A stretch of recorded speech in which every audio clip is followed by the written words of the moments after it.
Hello friends, myself Sadia and I start new YouTube channel on the Materia Medica subject. So my first video on the sternum metallicum. Sternum means tin. In the periodic table, the symbol of sternum is Sn and the metallicum it is metal, right? It is the deep acting remedy, so that's why it should not be repeated frequently. इस medicine बहुत ज़्यादा deep acting medicine है ये, तो इसको बार बार repeat नहीं करना है. The now sphere of action male in the boric mainly two sphere of action is given, that is the nervous system and respiratory system. Nervous system mainly affection on the cerebrospinal area. So two major nerves are affected. There is two type of the nerves, motor nerves and sensory nerves. On the motor nerve it causes the paralysis and spasm. Paralysis, जब भी हमारी body में paralysis होगा तो क्या होगा, muscles की weakness होगी. तो मसल की वीकनेस होने की वजह से पर्सन को प्रॉपर तरीके से वो वर्क नहीं कर पाएगा. अब अगर ये वीकनेस अपर एक्सट्रीमिटीज़ में है तो आर्म और फोर आर्म में अफेक्शन होगा, फोर आर्म में अफेक्शन होगा. उसकी वजह से कोई भी चीज़ को प्रॉपर तरीके से वो पकड़ नहीं पाएगा. एलेन्स की नोट में इसका कॉजेशन दिया हुआ है, बहुत स्पेसिफिक है, वाइवा में आपको पूछ सकते हैं. सिंगिंग और टॉकिंग की वजह से उसको वीकनेस फील होगी आर्म और फोर आर्म में. ठीक है, अब यही वीकनेस उसको लोअर एक्सट्रीमिटीज़ में भी फील होती है. अब जनरली क्या होता है कि जब हम स्टेयर्स में ऊपर चढ़ते हैं तब हमको वीकनेस फील होती है, लेकिन स्टेनम में उल्टा है, जब वो स्टेयर से डाउन जाएगा तब उसको वीकनेस ज़्यादा फील होगी. नेक्स्ट एक्शन इज क्या है इसकी, स्पाज़म प्रोड्यूस करेगा. तो उसको इस मेडिसिन को एंटी एपिलेप्टिक के तौर पे भी यूज़ करते हैं. और स्पाज़म है तो ऑब्वियसली कन्वर्जन तो होना ही होना है.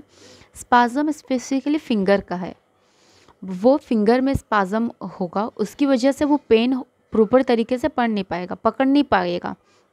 ठीक है. नेक्स्ट बोरिक में एक दिया हुआ है वर्ड टाइपराइटर पैरालिसिस, मतलब जो टाइपिंग करते थे पहले के लोग तो उसमें बहुत फोर्स लगा के की प्रेस करनी पड़ती थी, तो उसकी वजह से भी मतलब फिंगर वीक होने लगेगी और पैरालिसिस के चांसेस हैं. सेंसरी उस पर मतलब क्या करेगा, न्यूराल्जिया प्रोड्यूस करेगा, स्पेसिफिकली ट्यूबरक्यूलस पेशेंट में. ट्यूबरक्यूलस मतलब अगर आपको स्टेनम में मतलब याद आए ना तो टीबी याद आनी चाहिए. Now second sphere of action that is the respiratory system. Respiratory system में म्यूकस मेम्ब्रेन पे अफेक्शन करेगा और स्पेसिफिकली ब्रोंक्यूल्स पे, और म्यूकोपुरुलेंट एक्सपेक्टोरेशन प्रोड्यूस करेगा. अगर आपको रेस्पिरेटरी सिस्टम याद रखनी है तो उसको टीबी के साथ में, टीबी के माइंड सिम्टम्स को माइंड में रख के उसको याद रखोगे तो आपको बहुत अच्छी तरह से वो याद रहेगी. तो टीबी में सबसे पहला क्या होता है कि कफ प्रोड्यूस होता है. तो कफ मतलब प्रोडक्टिव टाइप का होता है, और ये productive cough during day time में होगा. अब ड्यूरिंग डे टाइम में होगा और उसका एक्सपेक्टोरेशन जो भी होगा उसका कलर येलोइश ग्रीन होगा. जैसे कि हमने यहाँ पे म्यूकोपुरुलेंट है, म्यूकस है और पुरुलेंट है, तो मतलब एक्शन क्या हो, कलर कैसा होगा, येलोइश ग्रीन होगा. और उसकी क्वांटिटी क्या होगी, प्रोफ्यूज होगी. और उसका टेस्ट मतलब स्वीटिश सॉल्टी होगा, और उसके अंदर से ऑफेंसिव मोल्डी, जैसे सड़ा हुआ ब्रेड की कैसी स्मेल होती है उस तरह की उसकी स्मेल होगी. कफ जो भी होगा वो पेरोक्सिजोमल कफ होगा, और ईच पेरोक्सिजोम में मतलब 3 बाउट आएगा. नेक्स्ट इज़ इन्फ्लुएंजल कफ. इन्फ्लुएंजल कफ मतलब उसमें एक्सपेक्टोरेशन कम क्वांटिटी में होगा, स्केंटी में होगा, और ये बहुत ऑब्स्टिनेट होगा, अच्छा नहीं होगा जल्दी से, तो उसकी वजह से उसका हेडेक स्टार्ट हो जाएगा. फ्रंटल एंड टेम्पोरल एरिया पर। और अब मतलब क्या होगा कि उसको पेन कैसा होगा हेडेक का, ग्रेजुअली इंक्रीज होगा और ग्रेजुअली डिक्रीज होगा। टीबी में दूसरे सिम्टम्स क्या आते हैं कि नाइट स्वेट होता है, इवनिंग में टेम्परेचर राइज होता है। ठीक है, तो सेम देखो स्टेनम में भी ऐसा ही है, हीट इवनिंग में है और एग्जॉस्टिंग नाइट स्वेट है। होम्योपैथी में हम एक फर्दर पिक्युलरिटी पे जाएंगे, तो उसकी लोकेशन हम देखते हैं कि कौन से एरिया में लोकेशन होती है, पर्सपिरेशन की लोकेशन कौन से एरिया में।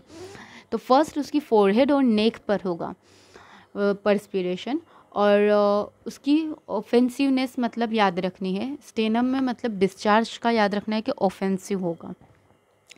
और एक जॉर्ज बतुल्कास बुक में मतलब की बुक में ऐसा लिखा हुआ है कि पेशेंट को पास्ट हिस्ट्री में ट्यूबरक्लोसिस हुआ होता है और उसके बाद वो अच्छा हो जाता है या सप्रेस हो जाता है, तो उसके बाद मतलब उसको frequently cold, flu, many bronchial problems मतलब रहती है टीबी के बाद से।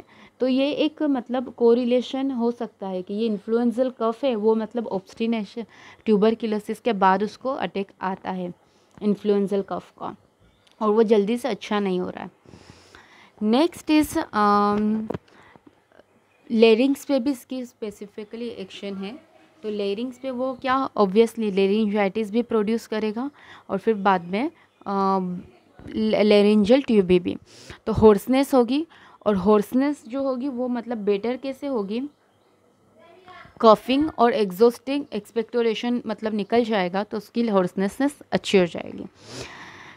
कफ का दूसरा एक ड्राई कफ भी ये प्रोड्यूस करती है। तो ड्राई कफ की मोडालिटी क्या है, इवनिंग टू मिडनाइट में मतलब इसका मोडालिटी है, एग्रावेशन होगा, और जबकि प्रोडक्टिव कफ होगा वो ड्यूरिंग द डे टाइम होगा।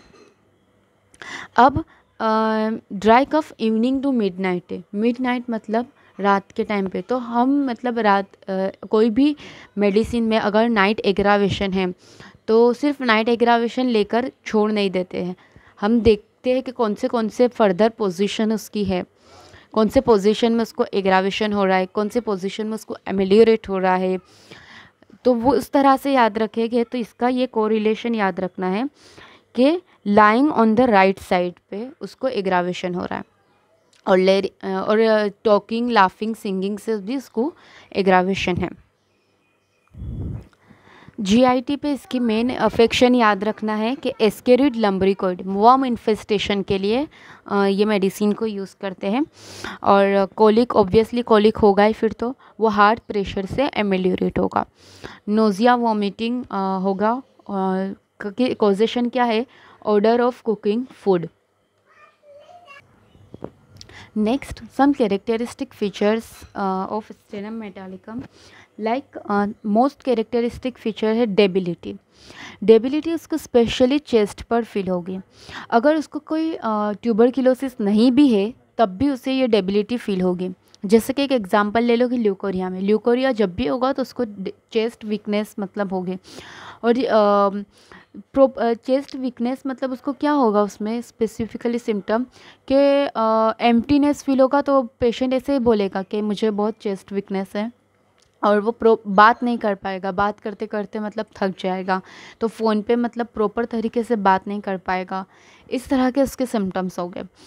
नेक्स्ट सिम्टम डेबिलिटी का ये है कि जब भी वो अपना आप को बैठना चाहेगा पर्सन, तो वो अपना आप को गिरा देगा। ठीक है। और दूसरी एक वीकनेस का पॉइंट ऐसा है कि जब भी कपड़े बदलेगा तो मतलब बार बार बैठ जाएगा, रेस्ट लेने की वजह से रेस्ट लेना चाहेगा। पेन की कैरेक्टरिस्टिक याद रखना है, ग्रेजुअली इंक्रीज और ग्रेजुअली डिक्रीज। मॉर्निंग से स्टार्ट होता है पेन, और फिर दोपहर तक मतलब उसका पीक लेवल पे जाता है, और फिर धीरे धीरे करते करते वो डाउन होते जाएगा। मेंटल सिम्टम इसका एक ऐसा है कि crying all time, but crying makes worse. Generally हम क्या कहते हैं कि हम रो लेंगे तो हमको अच्छा लगेगा, लेकिन इसकी कंडीशन, ये स्टेनम मेटालिकम पेशेंट की कंडीशन वर्स होते जाएगी। नेक्स्ट सम फीमेल सिम्टम्स है, फीमेल के सिम्टम्स है। During menses malar bone pain, it is very characteristic symptoms, you know कि मेंसिस में उसको मलार बोन पे पेन हो रहा है ड्यूरिंग मेंसिस। और बिफोर एंजाइटी बिफोर मेंसिस, मतलब कि मेंसिस से पहले उसकी एंजाइटी हो रही है, लेकिन जैसे जैसे फ्लो हो रहा है वैसे वैसे उसकी एंजाइटी कम होती जा रही है, बेटर विथ फ्लो। तो सबसे पहले हमारे माइंड में लेकेसिस आएगी इस तरह का सिम्टम देख के, लेकिन लेकेसिस के साथ साथ अब आपको स्टेनम मेटालिकम भी आनी चाहिए। Next is prolapse of uteri during passing the stool, मतलब जब पर्सन स्टूल पास करने बैठेगा तो उसको लग रहा है कि उसका यूट्रस मतलब उसकी नॉर्मल पोजीशन से प्रोलेप्स हो रहा है। Thank you, friends. I hope this video will help you to learn and remember the sternum metallicum. If you like this video, please like, subscribe, and share this video. Thank you.